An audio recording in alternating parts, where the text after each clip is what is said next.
7 বছরের বাচ্চা মেয়েকে বিয়ে করে রাগ করে বিদেশ চলে যায় ইভান। আজ 15 বছর পর নিজের বউকে ডিভোর্স দিতে বিদেশ থেকে সে দেশে ফিরছে।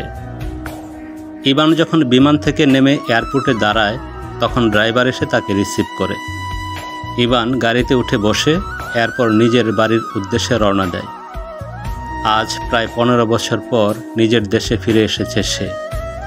সময়ের পরিবর্তনে তার প্রিয় শহর সম্পূর্ণ নতুন হয়ে গেছে।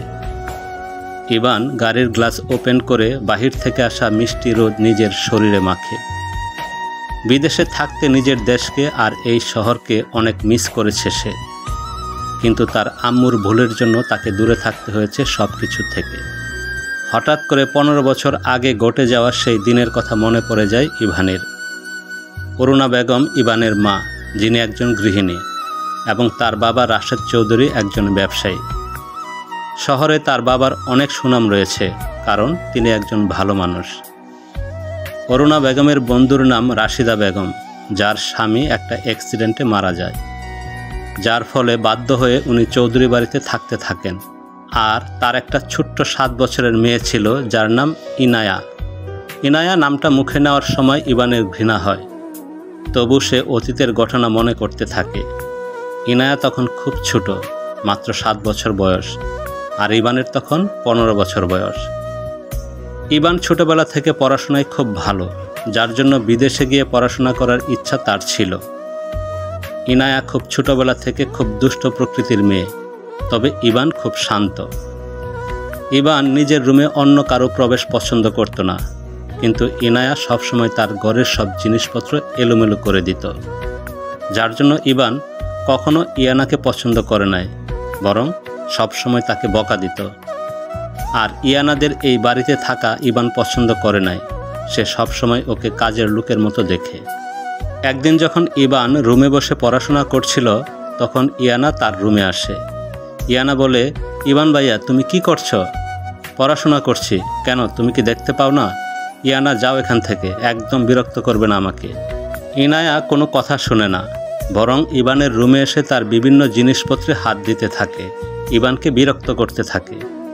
ইভানের রাগ উঠে যায়, সে একটা থাপ্পড় দেয় ইয়ানার গালে। বাচ্চা মেয়েটার গালে থাপ্পড়ের দাগ বসে যায়, সে কান্না করতে থাকে। যা শুনে অরুণা বেগম রুমে আসে আর বলে, ইয়ানা কি হয়েছে, তুমি কান্না করছো কেন? ইভান ভাইয়া আমাকে থাপ্পড় মেরেছে মামুনি। ইভান, তুমি কেন ইয়ানাকে থাপ্পড় দিয়েছ? একটা ছোট্ট বাচ্চাকে কেউ কি মারে? দেখো আম্মু, আমার কোনো দোষ নয়, ও আমার রুমে এসে আমাকে বিরক্ত করছে, যার জন্য থাপ্পড় দিয়েছি। ইভান, তাই বলে কি তুমি ওকে থাপ্পড় দিবে? ওনা তোমার খালার মেয়ে। ও কোনো খালার মেয়ে না আমার, ও এই বাড়ির কাজের লোক। ওর সাহস কী করে হয় বাড়ির চাকর হয়ে মালিকের রুমে এসে জিনিসপত্র ছুঁয়ে দিতে? ইভানের কথা শুনে ওর মা একটা থাপ্পড় দেয় ওর গালে। এরপর রাগী কণ্ঠে বলে, ইয়ানা আমাদের বাড়ির কাজের লোকের মেয়ে না, বরং ও আমার বন্ধু রাশিদার মেয়ে। উনি একটু সমস্যায় পড়ে এই বাড়িতে থাকতে বাধ্য হয়েছেন, তাই বলে কি তুমি তাকে কাজের লোক বলবে? অরুণা বেগম কথাটা বলে ইয়ানাকে নিয়ে রুম থেকে বের হয়ে যায়। কিন্তু ইভান সেদিন মায়ের হাতের থাপ্পড় খাওয়ার ঘটনা কখনো ভুলে নাই, বরং এরপর থেকে সে ইয়ানাকে আরও বেশি ঘৃণা করে, ওর সাথে কখনো কথা বলে নাই, আর সব সময় ইয়ানাকে নিজের বাড়ির কাজের লোকের মতো করে দেখে আসছে। কয়েকদিন ধরে রাশিদা বেগমের শরীরের অবস্থা ভালো না। ডক্টর দেখে জানা যায় ওনার শরীরে জটিল অসুখ হয়েছে, উনি আর বেশি দিন বাঁচতে পারবেন না। যেটা শুনে ইয়ানা অনেক বেশি কান্না করে। রাশিদা বেগম নিজের মেয়ের জন্য চিন্তিত থাকে, উনি মারা গেলে তার মেয়ের কি হবে সেটা নিয়ে। তখন অরুণা চৌধুরী তাকে কথা দেয় ইয়ানার খেয়াল রাখবেন উনি। 3 মাস পর রাশিদা মারা যায়। ইয়ানা অনেক কান্না করে মায়ের মৃত্যুতে। যদিও তখন ইভানের ওর উপর মায়া হয়েছে, কিন্তু সেটা খুব তাড়াতাড়ি ঘৃণায় পরিণত হয়।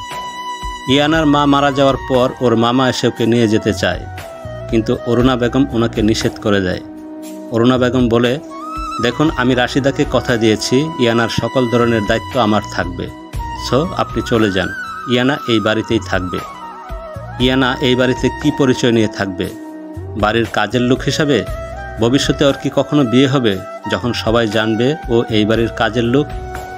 ইয়ানা আমার বাড়ির কাজের লোক না, ও আমার মেয়ে হয়ে থাকবে, আর ওর বিয়ের সম্পূর্ণ দায়িত্ব আমার হবে। দেখুন, আপনার কথা কি করে বিশ্বাস করব আমি? ইয়ানা আমার সাথে থাকবে, দরকার হলে আমি আইনের সাহায্য নিয়ে ওকে এখান থেকে নিয়ে যাব। অরুণা বেগম কি করবে সেটা বুঝতে পারে না, নিজের ওয়াদা তাকে রাখতে হবে। আর ওর মামা খুব লোভী ব্যক্তি, শুধু রাশিদা বেগমের বাবার সম্পত্তির জন্য নিজের কাছে রাখতে চায় ইয়ানাকে। অরুণা বেগম কোনো উপায় না পেয়ে বাধ্য হয়ে ইবানের সাথে ছোট্ট 7 বছরের ইয়ানার বিয়ে দেয়। কিন্তু ইবান সেই বিয়ে মেনে নিতে রাজি হয় না। ইবান বলে, মা তুমি বলেছিলে বিয়ে করতে, আমি করেছি, কিন্তু এই কাজের মেয়েকে কখনো নিজের বউ হিসাবে মেনে নিব না আমি। ইবান ইয়ানাকে এখনই বউ হিসাবে মেনে নিতে বলছি না, ও বড় হোক, পড়াশোনা শেষ করুক, এরপর তোমাদের আবার বিয়ে হবে। এটা শুধু একটা পরিচয় ইবান, আর বেশি কিছু না। কিন্তু আমার জন্য এই মেয়ের সাথে একদিনও থাকা সম্ভব না। ঘৃণা করি এই মেয়েকে আমি, ফকিন্নির মেয়ে একটা। ইবানের আচরণ ইয়ানার উপর খারাপ হতে থাকে সব সময়। ও বাচ্চা মেয়েটার সাথে খারাপ আচরণ করত। ওরা এক রুমে থাকতো না, তবু ইবান ইয়ানাকে থাপ্পড় মারত, ওর শরীরে চা ঢেলে দিত। যার কারণে অরুণা বেগম বাধ্য হয়ে ইবানকে বিদেশে ওর খালার বাসায় পাঠিয়ে দেয়। আজকে 15 বছর পর আবার ইবান দেশে ফিরছে, কারণ কয়েকদিন পর ইয়ানার বিয়ে। তাই ইবান আর ইয়ানার ডিভোর্স হবে। যদিও বিয়েটা আইনি বৈধতা নেই, তবু মৌখিক ডিভোর্স হলেও হতে হবে। ইবান নিজের অতীতের সব কথা মনে করে, তবে তার জীবনে সবসময় ইয়ানা নামটা ঘৃণিতই থাকবে। এই মেয়েকে সে সবসময় ঘৃণা করে এসেছে, আর ভবিষ্যতেও করবে। তবে ইবান ভাবে সেই ছোট্ট মেয়েটা হয়তো এখন অনেক বড় হয়ে গেছে। ইবান বলে, নিশ্চয় সেই বাচ্চা দুষ্ট মেয়েটা এখন অনেক বড় হয়ে গেছে, প্রায় 22 বছরের যুবতী কন্যা। ছোটবেলা খুব সুন্দর বর্ণের অধিকারী ছিল মেয়েটা, তবে এখন মনে হয় বাড়ির কাজ করতে করতে কালো হয়ে গেছে। বাড়ির কাজের লোক, নিশ্চয়ই সেই বাড়ির সব কাজ করবে। ইবান আর বেশি ভাবে না, বরং গাড়ির জানালা দিয়ে বাহিরের দিকে তাকিয়ে দেখে। সেখানে বড় একটা বোর্ডে একটা কোম্পানির নাম দেওয়া আছে, যেখানে নিচে কোম্পানির মালিক ইয়ানা দেওয়া। ইবান সেটা দেখে একটু অবাক হয়। পৃথিবীতে কত মানুষের নাম ইয়ানা আছে, সেটাও সে ভাবে।